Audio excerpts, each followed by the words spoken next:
everybody, welcome back to the kitchen. I'm Jo Michaels, the baking author, and today I'm going to show you how to make fresh pasta and a nice pesto. So we're going to start with the pasta because it actually has to hang out at room temperature for about an hour before you make it into pasta. So this is my setup for now, and then whenever we come back I will have my pasta roller machine and we will get to trucking on the pasta. So what you're going to need is some all-purpose flour, some semolina flour. I've had this for a while. It's yummy. It gives that pasta an extra bite. If you don't care about that nice chewiness in your pasta, just use all-purpose flour, okay? Not going to hurt you. And then 5 large eggs. So I'm going to start by cracking my eggs into this bowl. Give them a nice smack on the counter. The reason I crack my eggs into a bowl is in case I get any little pieces of eggshell in there, I can fish them out. I'm not cracking it directly into my flour. Makes it a bit harder, you know what I'm saying? And then I like to give them a little whip in the bowl before I add them to my flour pile. One of the funny things about pasta is the way that you have to drag the flour very slowly into the eggs. If you try to mix it all at once, it just becomes a blobby mess, and nobody likes a blobby mess. So that's 5 large eggs. Yay, I managed not to get any shell in there. Now I'm just going to give these a little whip up, not a lot, just kind of poke the yolks. And I'm using whole eggs, not egg yolks. There are pasta recipes that call for just the yolks. Gives it that nice yellow color. Now I just kind of whipped them up a little bit. I'm going to use that same fork when I go to start pulling in my liquids into my flour. So I have some coarse salt, of course my all-purpose flour, and my semolina flour. I'm going to use a cup of this and 2½ cups of that. This is going to make about 1.5 pounds of pasta. So now you know. As always, I'm not dipping my cup down into my flour. I'm spooning and leveling, because that's how you measure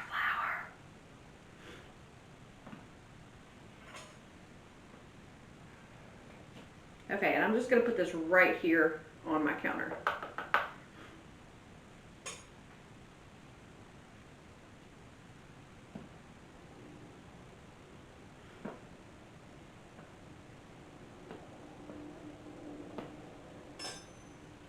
Oops, I'm making a mess. Of course I am. It's what I do. Now I'm going to measure a cup of my semolina flour. It may be just a little bit more, but that's okay. And I'm going to add that right on top of my all-purpose flour. I'm going to actually mix this together a little bit with my hands before I get all jiggy with the eggs. So then another ½ cup of this flour, and we will of course incorporate more flour when we knead the dough, which will be in just a few minutes. This actually goes pretty quickly. And then I'm going to toss my salt on there, just so it gets nicely incorporated. It's about a teaspoon of coarse salt. Maybe a little less, but it gives your pasta some flavor. Now don't be shy. Get in there and mix that around really well. But try to keep it in a pile, because we're going to make a well in the middle to add our liquid stuff to. And that is how you pasta. I'm going to make me a little well in here. It's mixed together well enough. It will come together more as we drag it and then knead it. So I'm going to start by adding my olive oil. 1 tablespoon. Right smack in the middle, just like that. And now I'm going to add my eggs. It's about half of them. I will add more here in just a minute. But what you're going to want to do is you just kind of pull the flour in from the side, and using your fork, just whip it into those eggs. It's just a gentle, slow process. And once you get down into the side, you'll add the rest of your eggs, but just take it slow. I hope you can see what I'm doing here on the counter. There's no rush whatsoever. A lot of people prefer a wooden counter for this, and I would too, but I don't have one, so we're going with what we have. Alright, that should be enough room. That front lip might actually let these spill out a little bit. Woo! Just pour the rest of my eggs in there.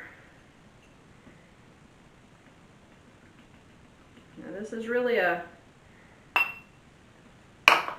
exercise in patience, because you're going to want to smash that flour into those eggs. Don't do it. It will come away naturally as you just whisk those little eggs into that flour. She's trying to escape, love. Oh no, stop her. Oh, again, the joys of cooking. And everybody's like, oh my God, fresh pasta, that's so hard. It's really not. You just have to have, like I said, the patience to sit here and whisk this with your fork. So I'm going to get this all incorporated. It's going to take a minute. And then once I do, I will be back and we will knead the dough. Don't forget you need your plastic wrap too. See y'all then. Okay, once your dough has all come together into a ball, you want to set it aside, and then you want to clean off your counter. Scrape up any of that stuff that's left there. I'm going to grab my bowl scraper actually to help me get this off here. And then we're going to put this right in the trash. And then we will be back to kneading. I'm going to put a little fresh flour on my board. We will go back to that, and I'll see you guys in just a minute. Okay? Okay, I'm back. Let me move that out of the way. Now, lightly flour your board because you're not really sure how much more flour this is going to take. We're going to knead for 10 minutes, and then we're going to wrap it up and let it sit. All right, so let's get to kneading. Hey guys, I'm back. Pasta dough. Isn't it pretty? Now this should have been really hard to knead, well, harder than bread. It does have a tendency to feel a bit more like Play-Doh. It's a bit firmer. But just trust me, hang in there for 10 minutes. You'll feel it start to relax as you knead it. Now this little ball of fun is going to go in some plastic wrap, and we're going to let it sit for about an hour while we make our pesto. Okay, I will be back with you in just a few minutes. I'm going to clean this up, set up for the pesto. Our pasta is going to be resting. Just going to wrap it in some plastic wrap, and then, woo, see y'all in a few minutes. Hey guys, welcome back. Now we're going to make our pesto. Okay, I got everything cleaned up pretty much from the pasta that we did. I left my flour out because we will need it again whenever we go to roll it through the machine. But I wanted to take you guys through a pesto. Before I do that, let me really quickly tell you that if you want tomato, like red pasta, just add some tomato paste when you add the eggs. If you want green pasta, like spinach pasta, add some spinach puree when you add the eggs. You can go with black pepper. You can go with basil. Sky's the limit. It's all in what you want, okay? The same thing goes with your pesto. Now, traditionally, it uses basil, olive oil, salt, pepper, Parmesan, and pine nuts. I don't go that route. I use baby spinach and arugula. I find, or rocket for you guys in the UK, I find that the arugula gives it a nice spiciness in the back of your mouth. Like it almost is like that 2-punch. And then the baby spinach is a milder flavor. So I'm going to probably make about 2 cups of this. We're going to grill some chicken later, probably day after tomorrow, and slice that up and throw it on top of some pasta with this pesto. It'll be divine. It's a quick and easy meal. It doesn't take long, takes a little effort, but you'll really appreciate it if you make your pasta from scratch. You can also use 00 flour, which is a finer milled flour. A lot of chefs just use all-purpose, so it's totally up to you. Okay, for this, I like to use roasted unsalted almonds, salt and pepper, of course, Parmesan, garlic. I have five very large cloves here, baby spinach and baby arugula, some extra baby spinach. It's actually going to cut down a lot, some olive oil, and that is it. So let's get our greens in here. This actually will not turn on until I put this on there. It's a safety thing, so I'm going to shove these greens in there like there's no tomorrow. This is all of the spinach and the baby arugula or rocket. For you Brits in the audience, I'm just going to cram that down in there. Now there's very little chopping, cutting, any of that going on in this recipe. The mixer, the blender kind of does it for you. Food processor, I guess. Food processor? Yeah, food processor. All right, anything that's stuck I left in there. I'm going to add a bit more spinach to this. And I may add more even once this kind of goes down. Now you're going to add this stuff, but you're not going to drizzle your olive oil in until it's running. That way you can kind of keep an eye on the consistency. You're going to want to taste it too before you add salt and pepper. So we're going to shove those in there. I'm just going to break these garlic cloves apart really quickly. Let me just hack that end off so I don't get the end in there too. Well, that's 4 of them. They were hiding together like outlaws on the run. Trying to trick me. Make me think there's less of them than there are. Always assess the situation before you enter. I'm making a hell of a mess, but it's all good. Alright, your garlic, you just pop it right out of the casing. Get rid of that paper, because, and then just throw it in there. We're not trying to be picky right now because, like I said, our food processor is going to chop all this stuff up for us, so you don't have to be all slicing things really tiny. It's one of the things I love about pesto. You just toss it all in a food processor and it works for you. I love garlic. If you don't like garlic, you can skip it. Like I always say, it's your kitchen. You do you. It's not going to hurt anything.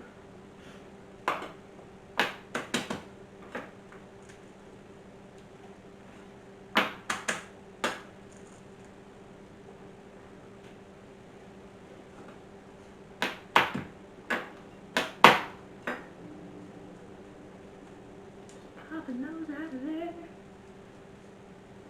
Look, that one started to grow in the fridge. You see? It's not going to hurt anything. Just throw it in there. It doesn't change the flavor of the garlic. Maybe makes it a little garlic-ier. Is that a word? Garlic-ier. Alright. Everything I dropped, throwing back in there. Now we're just going to add some nuts. Not those kind. You can add any kind of nuts you want. You can add cashews, which is so good in this. You can add almonds. You can add pine nuts. Just 2 generous handfuls, okay? I wouldn't suggest adding those nuts because, you know, it might give it a weird flavor. I didn't say that. Now we're just going to sprinky dink a little salt on there. The Parmesan is going to add salt, so I don't want to over salt it. I can always add more, but I can't take it back out.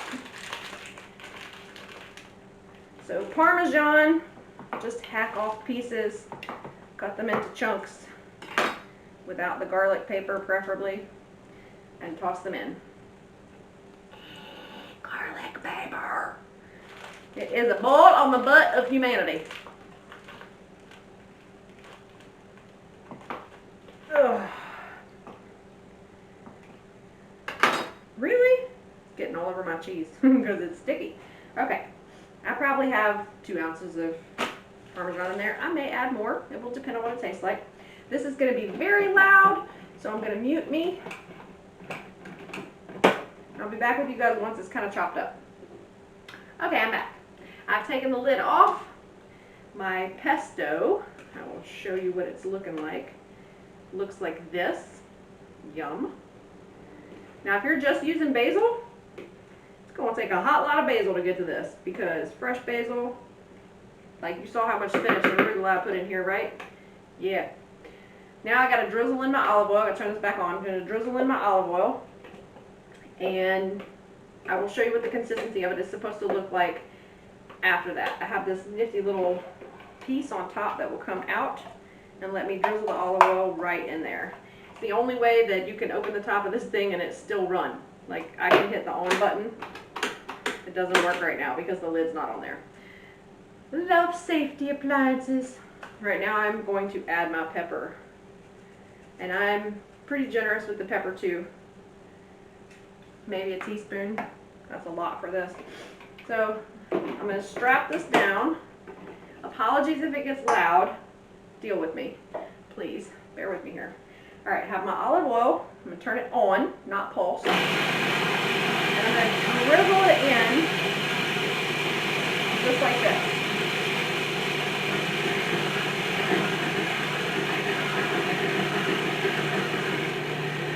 And did you hear it go quiet? Okay, now I'm going to turn it off and scrape down the sides and do it again.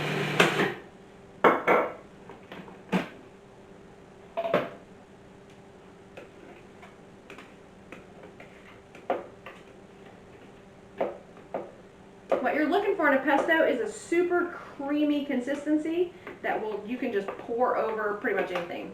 It's never like liquid, but you want it to be a little creamy. So you'll see whenever we're done. It's so delicious. All right, back to on. Get that olive oil going.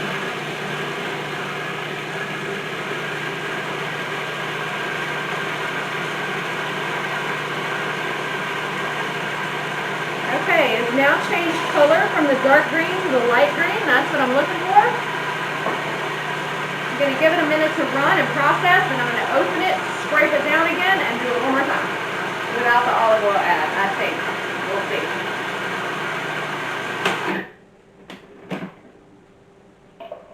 Oh my God, it's beautiful. Let me get all these little goody bits that jumped up on the side and just press them back down into my bowl here. I don't want to lose any of that. My husband would yell at me because I'm banging again. You guys are allowed to yell at me for banging. He hates it. I know y'all hate it too because it's like bam, bam, bam, bam, and I'm banging all the time. I'm so sorry.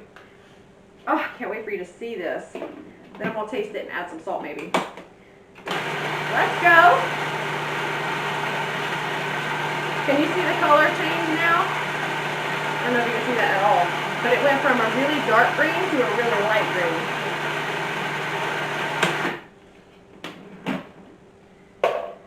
Okay. Smooch a little. Look, it looks like this. See that consistency? It sticks to the spoon, doesn't drop off, but you can kind of do this, and it does come off. Now I'm going to taste it.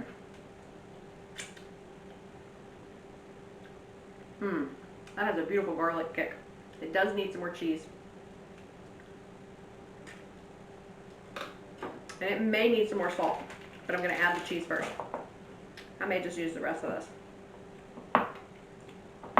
Which of course may also call for some more olive oil, so that's why we don't take it off yet. I like it cheesy. Oh my God, that's delicious. Okay, here we go. Woo! Made a mess.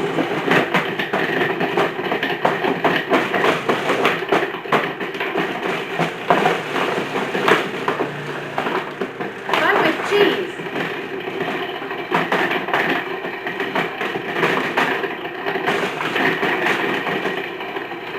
Now if you're making this with a mortar and pestle, you definitely want to cut the cheese a whole lot smaller. You can actually sprinkle it in there at the end. Most people grate it. Have this issue. Of course, a lot of that was cheese rind as well, which I like. You're probably not supposed to eat it, but what the hell? I do. But yeah, that's going to make a hot mess in here if you have a mixer kind of like this one. Look, still big chunks of cheese.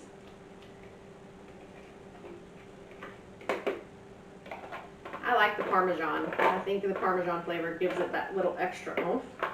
And of course, it brings some salt to the recipe as well.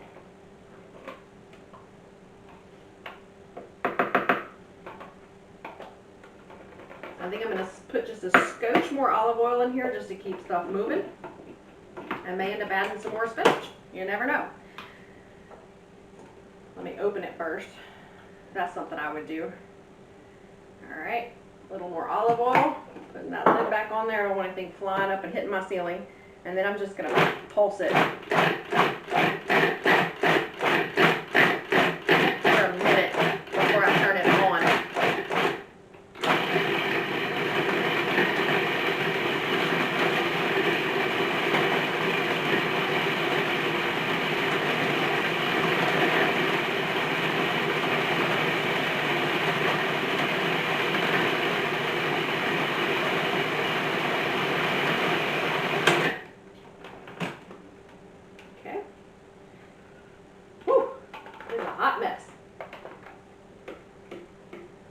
Just scraping it down.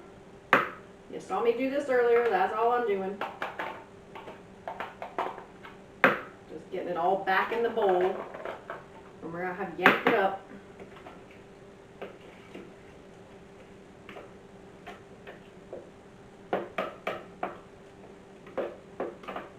Okay, it looks pretty smooth. It's probably gonna need a little bit more olive oil now.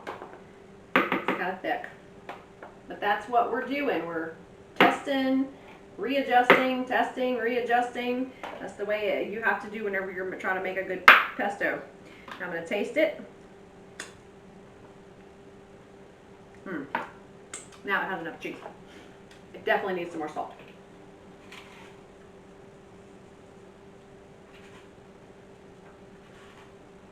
I probably added another teaspoon of salt, but if you're nervous about adding the salt, add a little bit at a time. Stop, back up, add a little more, stop, back up, add a little more, until you get to where you want to be. Now you can use flavored olive oil. Look at that. For this, it'll add an extra little of flavor. Okay,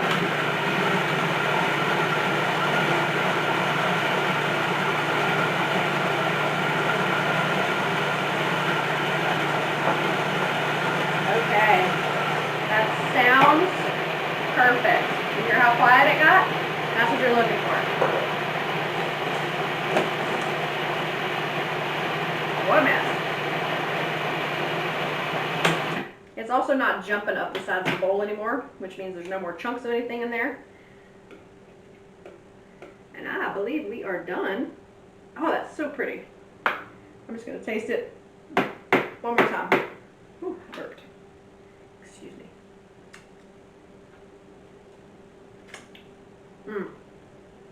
That is perfect. Oh my God. So this, I love that spicy kick in there. The garlic and the arugula just makes it so good. So I'm going to put this into a bowl, pop it in the fridge. It actually will keep about 2 weeks, especially when you make it fresh. Oh man, that's delicious. Remember, you can use any greens you want. You can use basil, you can not use basil. You can use just baby spinach. If you don't like the heat of the arugula, if you don't like the flavor, it's your kitchen, you do you. I'm just giving you the basics. So I will see you guys in just a little bit. We're going to start rolling out our pasta. I'm going to wipe this out, reset for that. I'll see y'all then. Hey guys, welcome back. It's been about an hour since I put my pasta into this nifty little plastic wrap home. So now I'm just going to open it. And we're going to cut 1/4 of it out of here.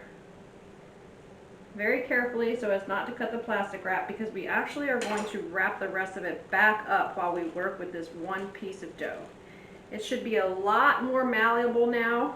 That's what you wanted. That was the idea of letting it rest. Don't knead it again. You don't need to knead it again. Wrap this back up. Put it over there. Okay. Now this you're going to kind of shape into a little ball. Get my knife out of the way. I will cut myself.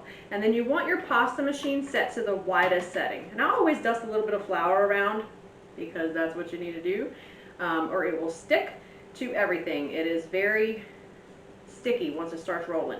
So widest setting, and you're just going to crank your handle and feed your dough right through there. We're going to do this a total of 5 times. Taking it out. Hold it like this. Still have some stuff left in there from whenever I made dumplings. And then it's just making it a roll. And then you're going to pass it back through, catching it as it comes out of the bottom.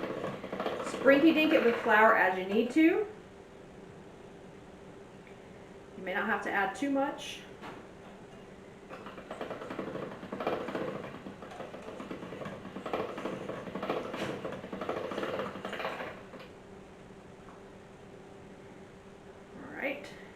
One more time.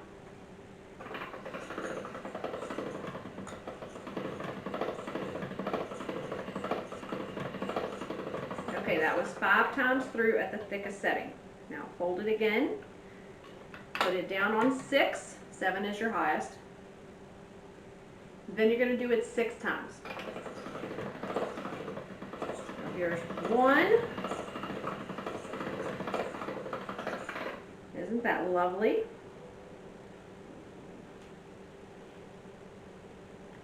Two.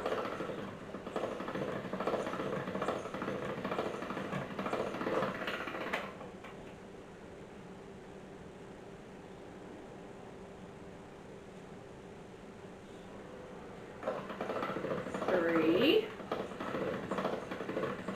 Now it's falling apart because I folded it too many times. Okay,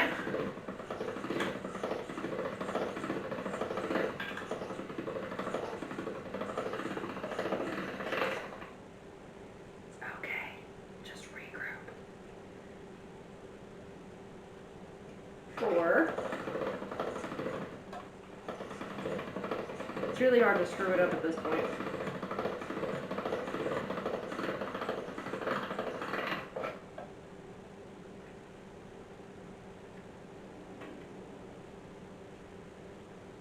Five.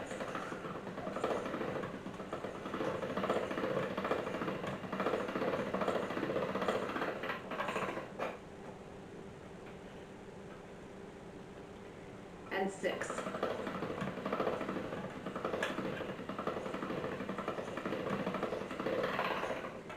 Now we go down to the next lowest setting and do that 3 times. So we're on 5. Making sure that locked into place. Your dough should kind of look like this. Add a little flour to it if you feel like you need to, if it's starting to get a little sticky. Mine was. So now we're going to do it 3 times. And you'll notice how the texture of the dough is changing. See how it's becoming a little more put together?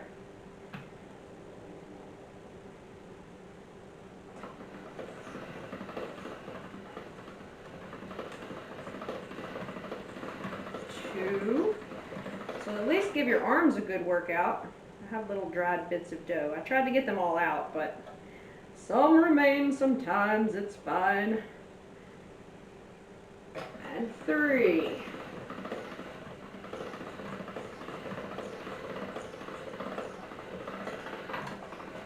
Isn't that pretty? Now we're going to go to the next lowest setting, which is 4. And we're going to do it again. 3 times.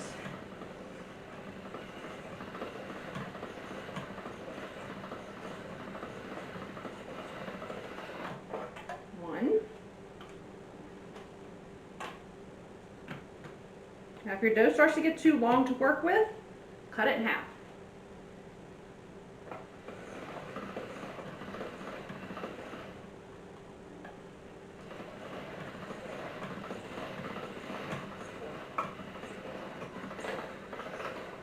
2.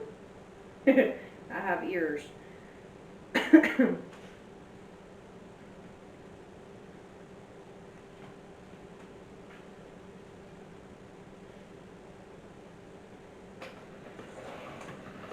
3.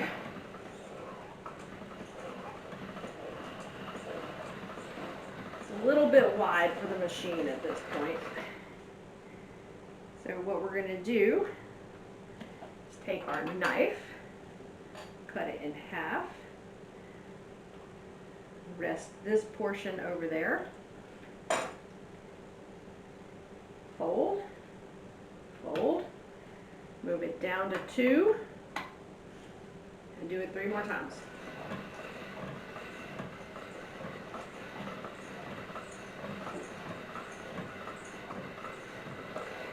Now 2 is the thickness that I like my fettuccine at.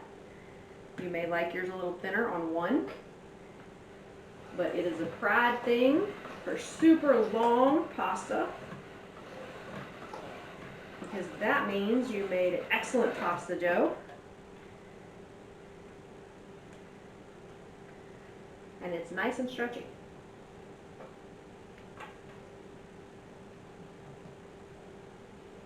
A little bit wide. This is my last pass through here. Then I'm going to set this aside and do the same thing with the piece I cut off. I could go down to 1, but I don't want my pasta that thin. So I'm at 2, and I'm doing that piece I trimmed.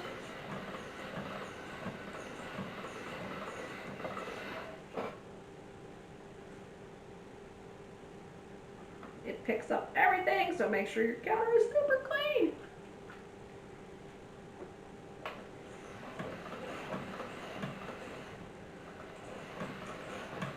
There's 2.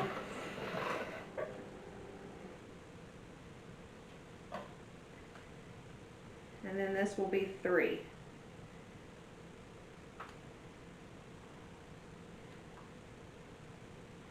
I may need to get some flour between this one here.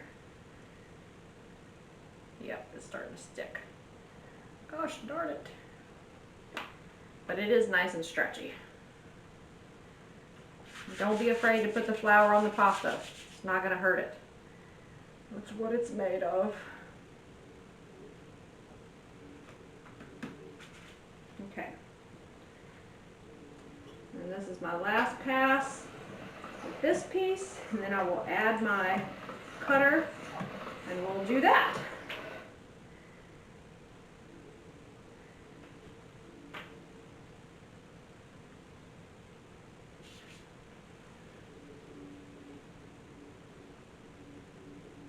Make sure you're not pinching it together because that will also cause it to stick, okay? So there's 2 beautiful sheets of pasta down on my 2 setting. Now I have this cutter. It makes spaghetti and fettuccine. I'm going to attach it to the back of my pasta machine. And my handle will go in the fettuccine piece because that's what I'm making. I want some nice fettuccine to go with my pesto and chicken. And it's the same method. You just crank it, it'll catch, and just feed it through there.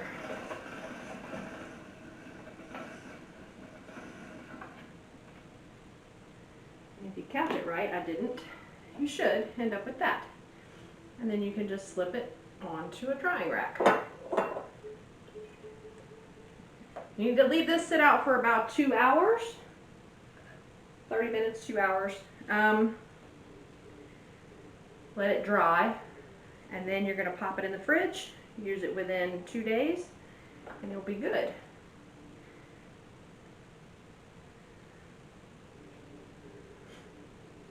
It's a lot easier if you catch it as it comes out. And these are just scrap ends, so I will probably throw those in the trash because they look a little funky.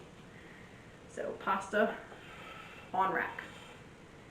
And each one of these spindles holds 2. I think I paid like $8 or $10 for that at Amazon. I will link it in the comments if you want it. It's not expensive, takes up very little space because it totally collapses. Alright, here we go. Pasta sheet 2.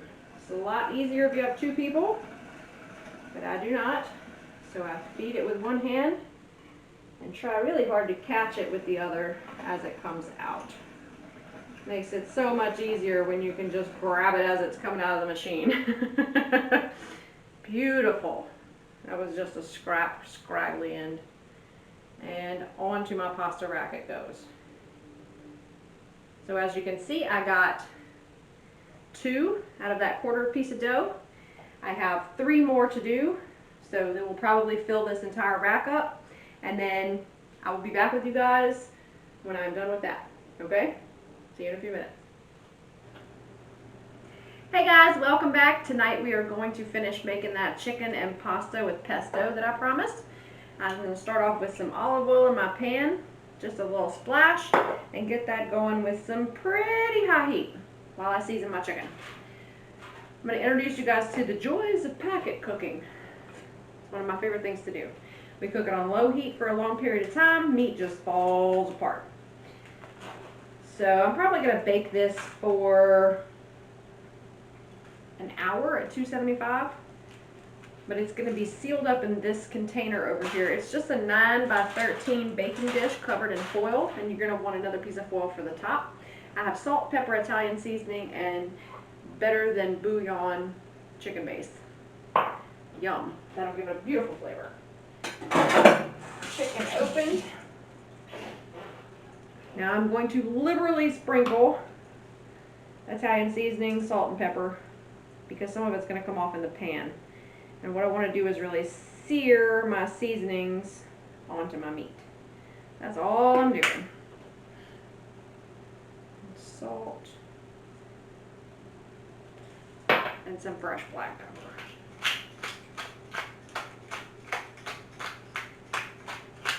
And once I get it in my pan, I'm going to do this again on the other side. After I wash my hands, of course. Okay, I just have 4 chicken breasts. Pan's not really hot enough yet. Ugh. Come on, pan. Get hot faster.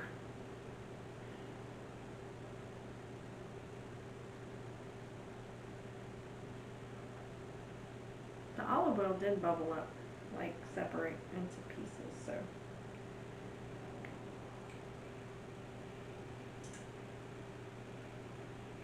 Starting to be able to hear it.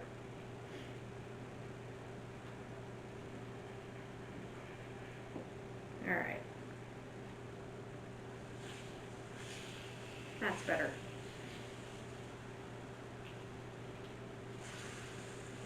I'm just throwing all these in here together because I'm not trying to do anything but brown them. And it's just a touch of olive oil. It's not a whole lot. That's gross. Let me wash my hands and then we'll season the other side. Now while that sears on side A, I'm going to put a teaspoon, a generous teaspoon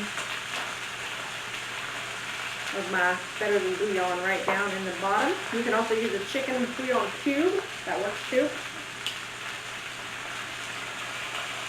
I'm heating my oven to 275, or well, it's heated to 275.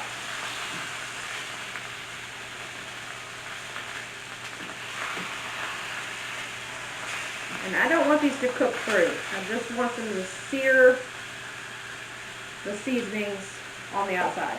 We're going to put them in that gorgeous pesto sauce along with the pasta from yesterday. It's going to be fabulous. I'm going to grab a couple ice cubes and also throw them in my pan. This should be done very quickly. So, yeah. Okay, the ice cubes are going to help maintain some moisture. Just going to kind of tuck them into the corners. And like I said, we have another piece of aluminum foil for the top. I'm just going to seal it. That's why it's so big and I left it hanging over the sides like this. I'm going to roll it back down and press it over this piece so it will seal and make a airtight or watertight packet. I don't want to dry these out. Look at that. Looks really good.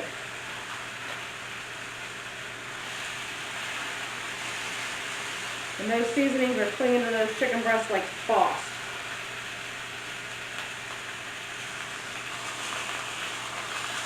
Now if you want to skip this, you can. Not really going to get as much seasoning sticking to your chicken. But look, it just sticks right on there. Isn't that pretty? Okay, those are in the pan. Now I'm going to take this other piece of aluminum foil, move things all the way. I'm going to take this other piece of aluminum foil, put it on top, and make a nice tight seal on either end. Now I'm going to fold that down again, but I want to get these edges folded over. First, I rotate one end, the other end, then the sides, then I do the ends again.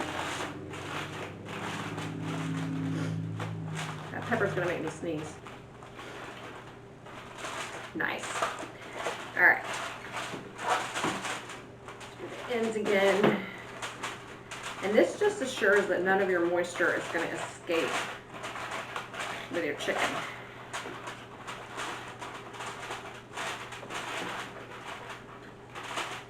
Alright, isn't that nice? And then I won't even have to wash the pan when I'm done. So I'm going to pop this in the oven at 275 for an hour, and I will see you guys then. And we'll get to cooking some pasta and heating up some pesto. It's been popping in the fridge all night. Nice time for those flavors to marry and just get happy. I'll see you then. Hey everybody, I'm back. It's been an hour. We're going to pop the chicken out of the oven here, and we're going to check the internal temperature. Then we're going to leave it over here covered so it can rest a little bit while we finish this up. I have some preheated water right here. I had it boiling, so I just turned it to low and I put it over there with the lid on it so it'll come back to boiling really quickly for us.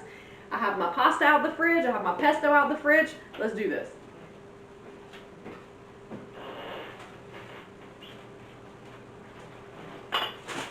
Here's my pan of chicken. I need a meat thermometer. And what we're looking for is an internal temperature of at least 165 degrees. I think it's 163, but I might take them a little higher. But again, this is going to sit here for a little while, so it'll coast just a little bit. It smells so good. I wish you guys could smell this.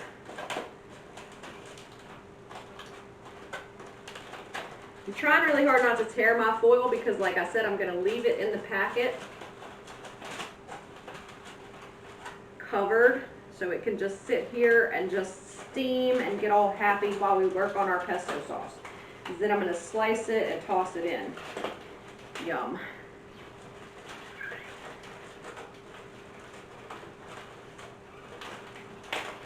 My family really loves my pesto.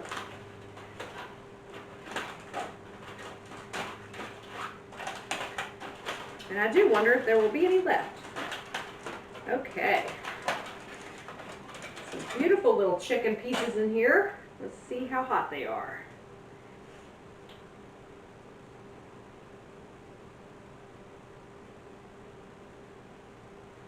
They are done.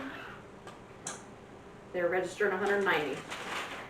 So I'm going to shut the lid so they keep on steaming and they will stay moist. Let them sit before I slice them. Okay. Put that over there to be washed. Whew. All right, I'm going to leave those there. Now I have my pasta. As you can see, it's a lot of pasta, but you can freeze this just defrost it in the fridge before you cook it. It does not take it long at all. It's going to drastically drop the temperature of the water, so you really have to have it over high because, like I said, it has been in the fridge. So here's what we're going to do. I'm going to need a glass measuring cup because I'm going to dip out some of that pasta water to help heat my pesto. First things first, we're going to take some of this beautiful pesto. It smells so good. And I'm going to throw it into this pan. Let me get my tongs. This is what I'm going to use to kind of toss the pasta around once I put them in there. Get a spoon. I'm going to put a generous amount of pesto in this pan. Probably 2 heaping tablespoons. Now that's going to be sorted down with some water here in just a few minutes. Some of that pasta water. So I'm going to turn this on low and just kind of chop these pieces up. I don't know, I have a frog in my throat, I think. Just so they warm up just a little bit. I don't want them cold when I go dumping that hot water on them. I'm not looking to cook them, just looking to heat them up a little bit. Fun. Looks like the Hulk blew his nose in my pan. Or blew something in my pan. Anyway, this is a family-friendly show. Oh, shouldn't take but just a minute. I'm going to inch that heat up just a smidge.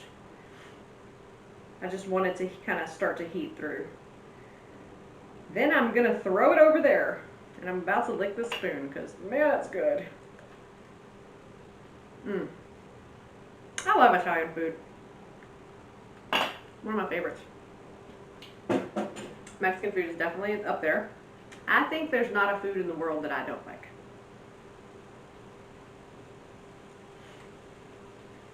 Okay, it's just starting to sizzle, so I'm going to pop it off the heat, put my water back on the heat, crank that temperature back up to boil. And remember, our chicken's just resting. A good rule of thumb is to rest it for half as long as you cooked it, but I don't have that kind of time, so we're going to do us. This pasta is going to add beautiful starches to this water, and that's the water that we're going to use to thin down our pesto. We're only going to boil this pasta for a few minutes, because it's fresh pasta, not pasta that we got out of a box that's totally dried, and it does not take it long. So I'm not going to drop all this in here in a clump. I'm going to kind of rake it off of the clump that it's on with my pasta getter. I don't know what you call those. We always call them a spaghetti getter, but whatever this thing is. Come on, water. They say a watch pot never boils, but that is not true. It just, you know, feels like it takes longer than it actually does. I'm probably going to put this much twice for that much pesto.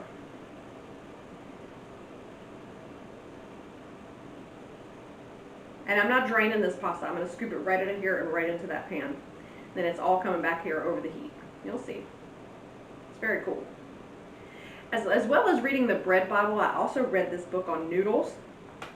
It was the most incredibly entertaining and informative book ever. Now this water is boiling. It's a rolling boil, so I'm just going to start adding my pasta a little bit at a time. These ones have stuck because I was holding them in my hand. No, Joe. No. Don't do it. And if you happen to have like a wad of pasta, just pull it apart. Don't drop it in all at once in that big clump because it will stay in that big clump. So take the 2 minutes that it takes to pull it apart, please. I didn't get enough flour on this one. And now it's steaming from the water and it's starting to stick together. Okay.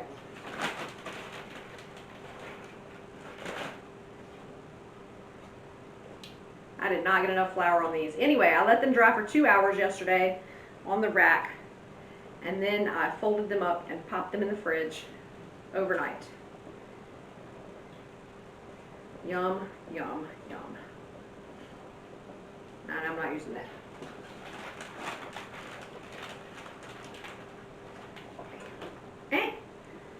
This is not good. I should have it all in there at once. Holding it over the steam is not a good thing, you guys. Some of it will kind of fall apart, but if it's stuck together, it's pretty much stuck together. So, okay, we're just going to give it one stir, and then we're going to leave it alone. Don't worry your pasta.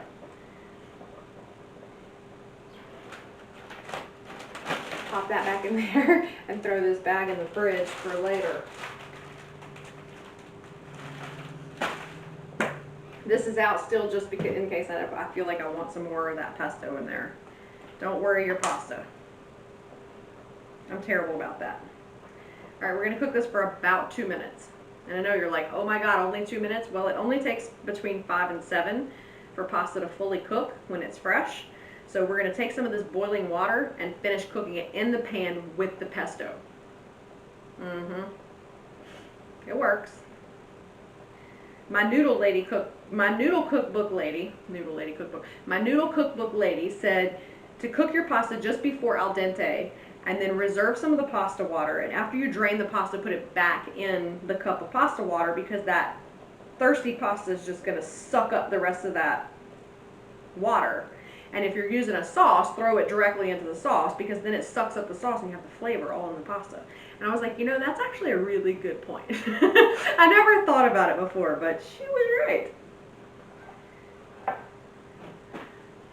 These look so good.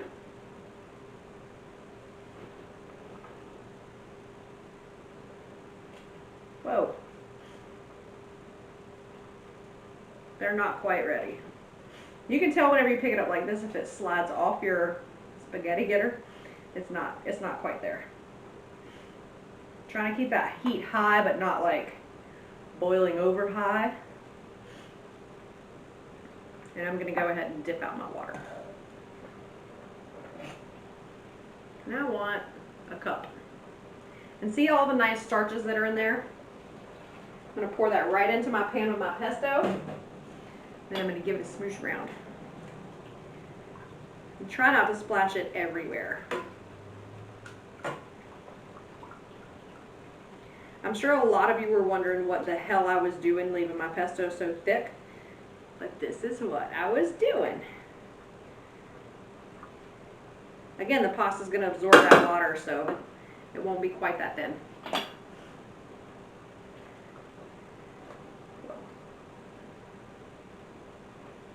kind of glommed onto each other. And I'm just annoyed. That's okay. They will still taste amazing.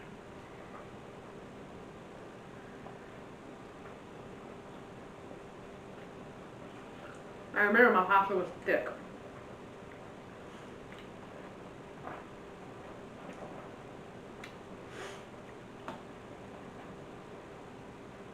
All right, now I'm going to drain it, not going to take the water off it. Just going to put it right into this pot. Just like this. Along with any pasta water it happens to want to hang on to. Then I'm going to toss it with that pesto and let it soak it up.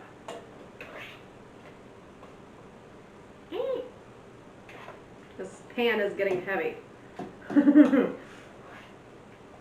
You think I would have planned this out better? Having a rat noodle. Got it. Okay, moving the pasta water off the heat, putting this back on the heat and turning the heat back on. Don't need that anymore. Now I'm going to take my tongs and just toss my pesto with my pasta. And this is going to sit here while I slice my chicken and get it ready to go in. So it will keep on cooking. I'm going to leave that on like medium-low heat, maybe even low heat. Because it's hot. I just put hot pasta into the pan. I'll leave that alone. I need a cutting board. And my knife. Now I'm going to start to slice my chicken. As you know, it's been resting in this nice steam bath over here. You should see the liquid in there. It's beautiful. The chicken looks amazing. I can't wait to taste it. Grabbing a fork. Gonna just fork one of those out of there. Oh my God, they're so juicy. Let's see what they look like on the inside, shall we? Oh, I put my finger over the top of my knife. Oh, that cuts like butter.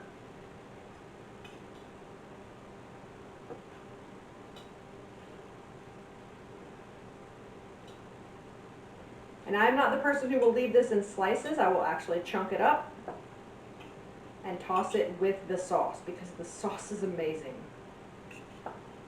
So I'm just going to slice it like that.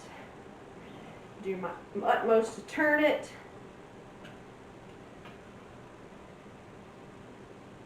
And then slice it like that. Look how easy that's sliced. Oh my God. Okay, I'm going to grab a bowl, make a bowl, and then we'll have a bite. It's going to be a small bowl. Okay guys, here we are at the end of my bar. We are just going to have a quick bite of our chicken and pasta with that beautiful pesto on there.